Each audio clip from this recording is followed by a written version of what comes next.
Selamat pagi, Shalom. Kami mohon perhatian jemaat terhadap warta Majelis Pekerja Klasis GPM Kota Ambon, Minggu 19 April 2026. Majelis Pekerja Klasis GPM Kota Ambon menyampaikan selamat datang bagi Bapak, Ibu, Saudara-saudari, anak-anak di ibadah minggu ketiga, khusus yang baru pertama kali mengikuti ibadah di Gereja Maranatha. Kami menyambut kehadiran Bapak, Ibu, Saudara-saudari, anak-anak dengan penuh kasih dan sukacita. Kami mengucapkan terima kasih kepada jemaat atas seluruh perhatian dan topangan untuk pelayanan dan kesaksian di Gereja Maranatha. Kami juga mengucapkan selamat dan doa bagi jemaat yang menikmati sukacita berupa HUT kelahiran, HUT pernikahan, dan kebahagiaan lainnya di sepanjang minggu ini. Tuhan Yesus senantiasa memberkati. Selanjutnya, kami sampaikan informasi pelayanan sebagai berikut. 1. Penerimaan kolekta ibadah Minggu 12 April 2026 jam 9 pagi sebesar Rp11.792.000, syukur sebesar Rp2.720.000, persepuluhan sebesar Rp1.042.000, dan sarana fisik sebesar Rp152.000. 2. Penerimaan kolekta ibadah Minggu 12 April 2026 jam 6 sore sebesar Rp10.968.000, syukur sebesar Rp1.270.000, persepuluhan sebesar Rp2.420.000, dan sadah sebesar Rp402.000. 3. Berkaitan dengan bencana alam gempa bumi tanggal 2 April 2026 lalu dan telah berdampak serius bagi jemaat Mayau dan Tifure di Klasis GPM Ternate, maka melalui MPH Sinode GPM mohon bantuan Bapak, Ibu, Saudara-saudari untuk menyatakan solidaritasnya melalui kegiatan sehari berkorban bagi jemaat Mayau dan Tifure. Dalam kaitan dengan itu, kami menyediakan bus khusus sehari berkorban pada hari ini, Minggu 19 April 2026, jam 9 pagi dan jam 6 sore. Terima kasih untuk partisipasi Bapak, Ibu, Saudara-saudari. Tuhan Yesus memberkati. 4. Ibadah saat ini dilayani oleh Pendeta Emeritus IWJ Hendricks dengan menggunakan tata ibadah minggu ketiga. 5. Majelis Jemaat yang bertugas adalah Majelis Jemaat GPM Petra. 6. Pembacaan Alkitab TB2 dari Nehemia 5 ayat 1 sampai dengan ayatnya yang ke-13. 7. Yang mengisi pujian dalam ibadah ini Rido Alphonse. 8. Lagu prosesi masuk para pelayan, nyanyian PKJ nomor 219 bait 1 dan 2. 9. Lagu untuk jabat tangan, nyanyian PKJ nomor 285. Jemaat setelah ibadah akan dilakukan jabat tangan dengan para pelayan di pintu keluar. Karena itu, mohon jemaat menunggu para pelayan mengambil posisi di pintu keluar, baru jemaat menyusul. Demikian warta Majelis Pekerja Klasis GPM Kota Ambon. Atas perhatiannya diucapkan terima kasih. Selamat memaknai persekutuan dengan Tuhan dan sesama di ibadah minggu ketiga saat ini. Tuhan Yesus memberkati. Shalom. Ambon 19 April 2026, Majelis Pekerja Klasis GPM Kota Ambon, Pendeta E. Muskita MTH Ketua, Pendeta A. Titi Ahi, Lewaka Besi MSI Sekretaris.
Saudari jemaat, mari kita habiskan ibadah kita pagi ini.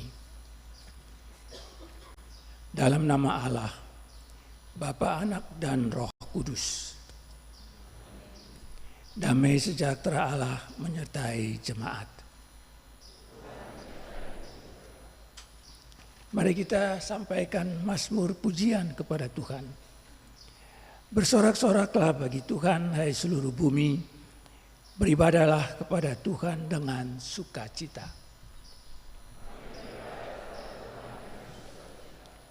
Datanglah ke hadapannya dengan sorak-sorai.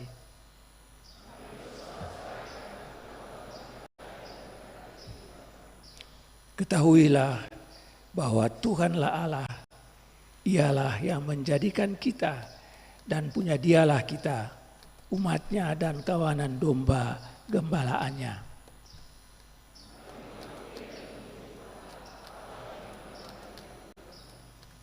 Masuklah melalui pintu gerbangnya dengan nyanyian syukur, dalam pelatarannya dengan puji-pujian.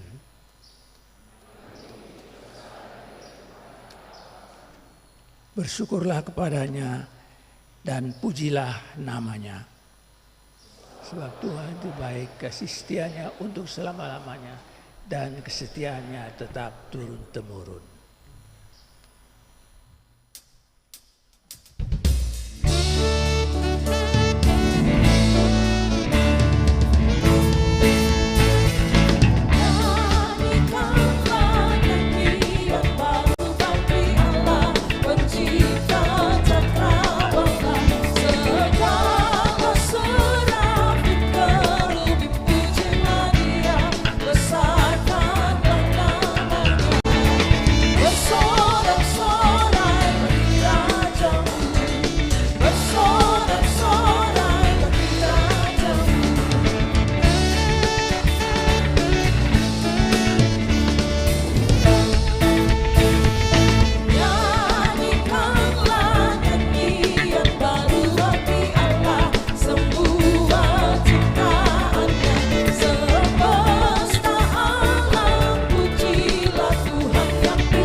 Jemaat yang diberkati Tuhan, marilah kita berseru kepada Tuhan, memohon belas kasihan-Nya atas segala dosa kita.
Ya Tuhan yang penuh kasih, dunia kami semakin dipenuhi dengan banyak persoalan. Penderitaan ada di mana-mana. Hidup kami menjadi terancam karena tindak kekerasan, kemiskinan, kebodohan, keterbelakangan, keserakahan, pergaulan bebas, pemerkosaan, dan pelanggaran hak-hak asasi manusia, penindasan, bencana alam, serta berbagai penyakit lainnya yang menakutkan.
Allah kami, janganlah tinggalkan kami ketika kami terancam.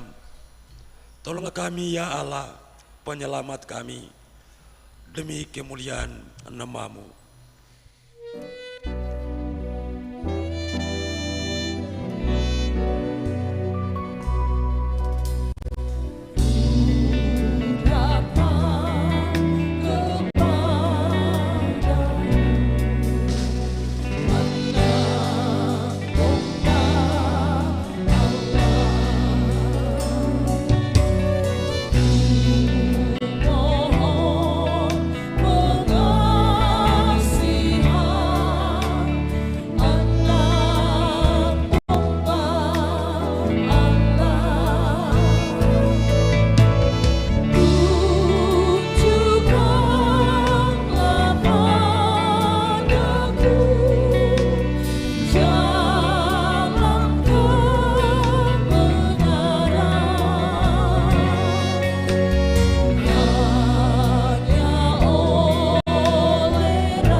Ya Allah yang penuh rahmat, kami mengaku bahwa kami pun turut pula melakukan tindakan-tindakan yang dapat mengancam kehidupan. Kami mengaku betapa berdosanya kami. Kami mohon jemahan tangan-Mu yang menyelamatkan, kasih-Mu yang menghidupkan, dan kuasa-Mu yang memampukan.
Jemaat, marilah kita memuji Tuhan, sebab rahmat-Nya tidak kenal batas.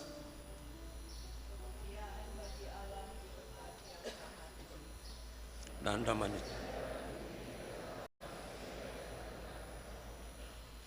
Kami memuji Engkau, kami masyurkan nama-Mu.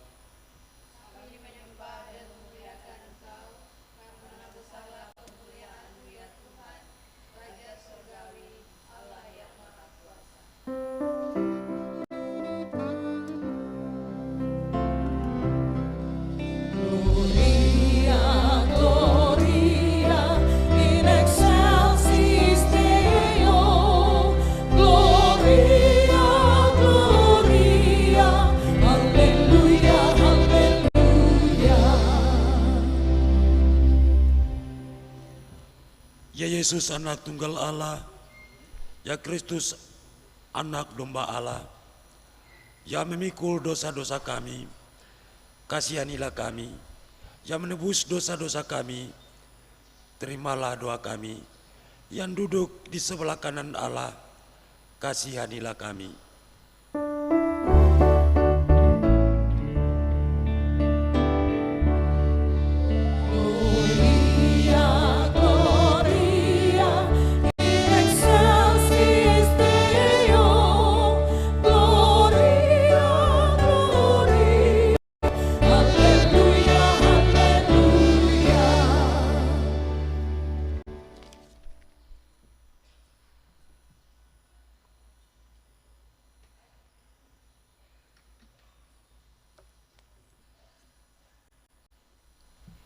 Jemaat yang dikasihi Tuhan, kita ada dalam pelayanan firman Tuhan. Pembacaan Alkitab kita di pagi hari ini terambil dari Nehemia 5 ayat 1 hingga berakhir dengan ayatnya yang ke-13. Nehemia 5 ayat 1 hingga berakhir dengan ayatnya yang ke-13. Mendahului itu marilah kita berdoa. Ya Roh Kudus, kami mohon, bersihkan dan sucikanlah hati kami untuk menerima sabda-Mu. Amin. Bacaan Alkitab yang berbunyi demikian. Keluhan rakyat dan tanggapan Nehemia. Terdengar keluhan keras dari rakyat dan para istri terhadap sesama orang Yahudi. Ada yang berkata, kami serta anak laki-laki dan anak perempuan kami banyak. Kami harus mendapat gandum supaya kami bisa makan dan hidup.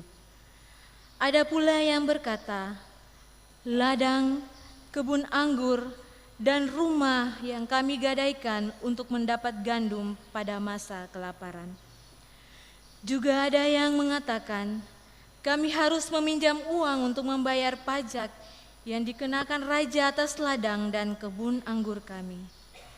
Sekarang, walaupun kami ini saudara sedaging dengan saudara-saudara sebangsa dan anak-anak kami sederajat dengan anak-anak mereka, namun kami terpaksa membiarkan anak-anak lelaki dan anak-anak perempuan kami menjadi budak.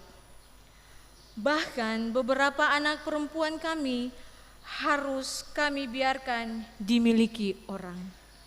Kami tidak dapat berbuat apa-apa karena ladang dan kebun anggur kami sudah di tangan orang lain.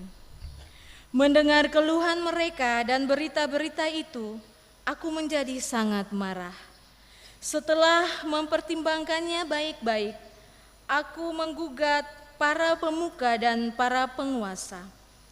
Kataku kepada mereka, kamu masing-masing telah makan riba dari saudara-saudaramu.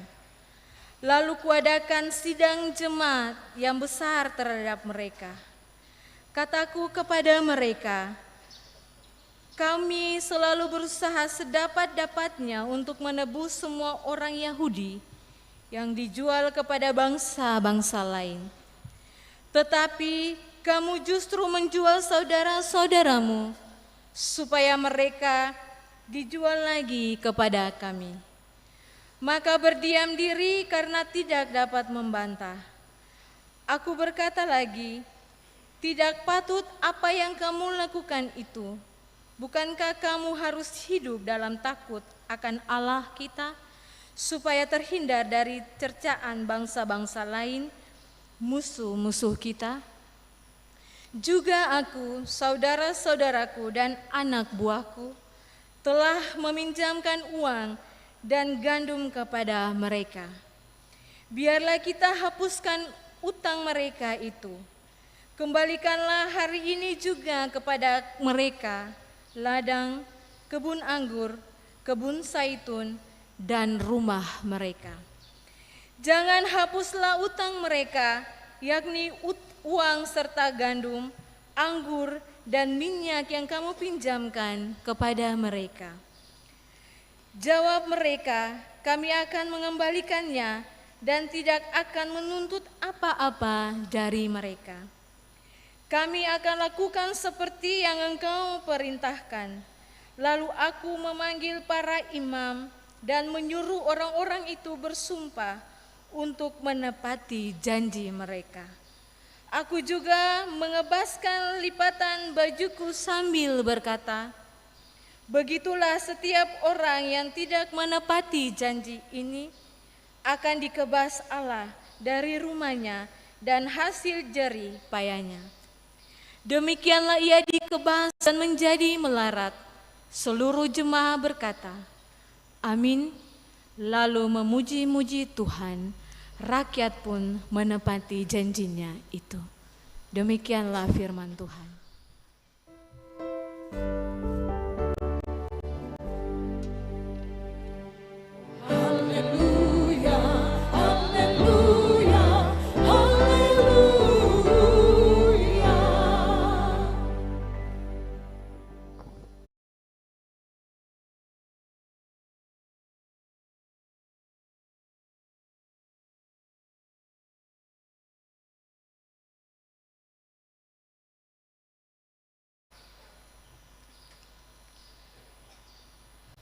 Saudara-saudari jemaat, ibu bapak dan anak-anak semua, selamat pagi. Shalom. Saya berharap kita semua berada dalam keadaan sehat dan bahagia. Karena kita mengalami kuasa kebangkitan Kristus yang baru saja kita rayakan Paskah Kristus.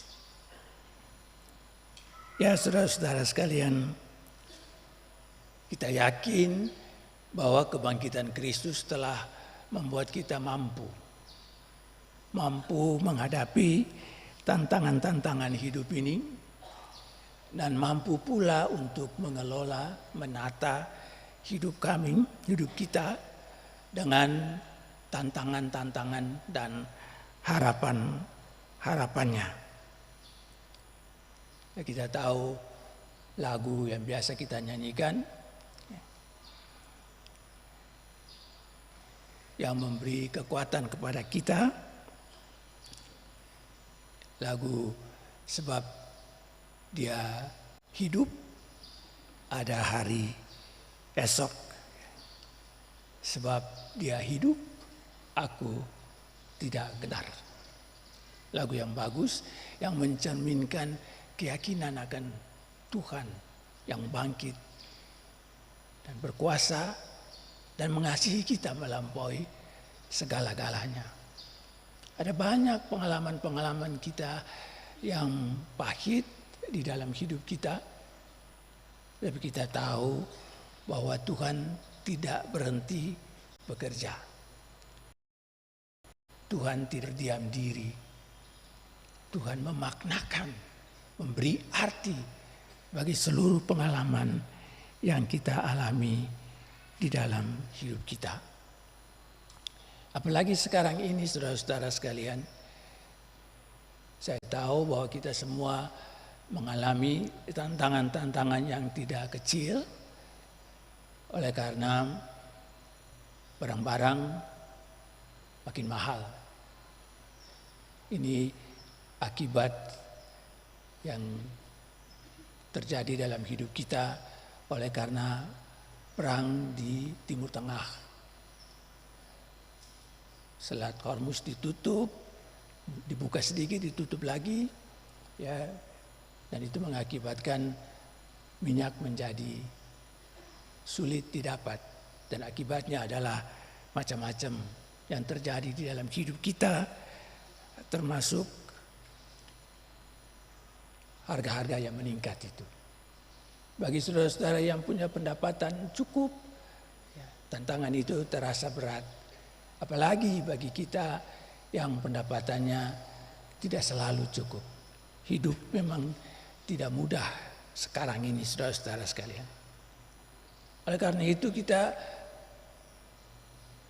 berharap kepada Tuhan. Tuhan yang bangkit itu. Tuhan yang hidup, yang selalu ada di tengah-tengah kita, berkarya di dalam hidup kita. Kiranya Tuhan bisa mengubah hati dari para pemimpin bangsa ini. Para pemimpin bangsa yang sekarang ini bertikai. Para pemimpin yang mengejar kekuasaan dan keuntungan diri sendiri. Para pemimpin yang mengabaikan rakyat banyak yang menderita akibat ambisi-ambisi mereka dalam menguasai dunia ini. Ya, kita mengandalkan Tuhan, saudara-saudara sekalian, untuk mengubah hati para pemimpin supaya mereka berhenti mengejar kekuasaan, mengejar kekayaan, dan mulai mengubah hidup mereka, memperhatikan rakyat banyak. So kita tahu saudara-saudara sekalian, para pemimpin yang bangsa yang besar itu besar sekali akibatnya di dalam kehidupan kita, termasuk kita di Indonesia ini. Ya saudara-saudara sekalian, hanya Tuhanlah, Roh Kuduslah yang akan mampu tantangan-tantangan hidup kita. Hari ini pun saudara-saudara